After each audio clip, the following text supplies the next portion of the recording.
Praise lord. దేవుని పరిశుద్ధమైన నామమునకు మహిమ కలుగునుగాక. ప్రభు నామమున మీ అందరికీ హృదయపూర్వక వందనాలు.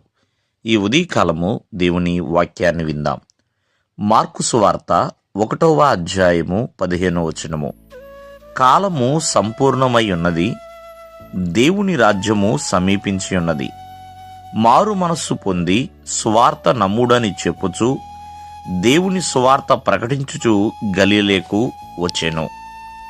ప్రేమిన వర్లరా, బాప్తిస్మిచ్చి యోహాను చెరపట్టబడి ఉన్నాడు. మరి ఆ తదుపరి యేసుక్రీస్తు వారు మరి దేవుని యొక్క సువార్తని ప్రకటిస్తా గలిలయ ప్రాంతానికి వచ్చారు.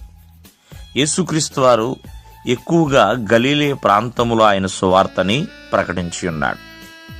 ఒకసారి మనం ఆలోచన చేస్తే మరి యేసుక్రీస్తు వారు ఏమని సువార్త ప్రకటిస్తున్నాడు అంటే ఇక్కడ కొన్ని విషయాలు చాలా ప్రాముఖ్యమైన విషయాలే. కాలము సంపూర్ణమై ఉన్నది అని ఒక మంచి మాట చెప్తున్నాడండి.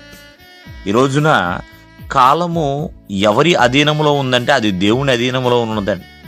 మనం అనుకుంటాం మన టైమును మనం పెంచుకోలేము, మన టైమును మనం తగ్గించుకోలేమని.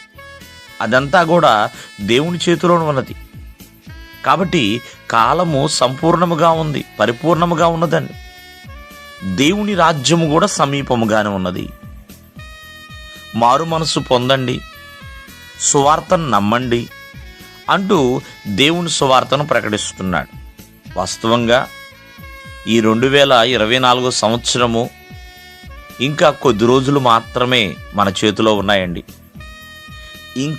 ఇంకా ప్రియమైన వర్లరా, సువార్త నమ్మని స్థితిలో ఉంటున్నారేమో, ఇంకా మారు మనసుని పొందని స్థితిలో ఉన్నారేమో. దేవుని రాజ్యం అనేది సమీపంగానే ఉన్నది. సమీపముగా ఉన్నప్పుడే ఆ దేవుని రాజ్యానికి సంబంధించిన విధముగా ఒక సిద్ధపాటు అనేది కలిగి ఉండాలి.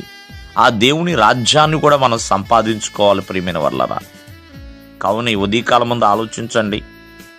మరి మారు మనసు అనేది ఉన్నదా? ప్రభువు పట్ల ఒక విశ్వాస జీవితం అనేది కలిగి ఉన్నామా? ఆ యొక్క దేవుని యొక్క రాజ్యములో మనకంటూ ఒక స్థలం అనేది సిద్ధపరచుకోగలిగామా?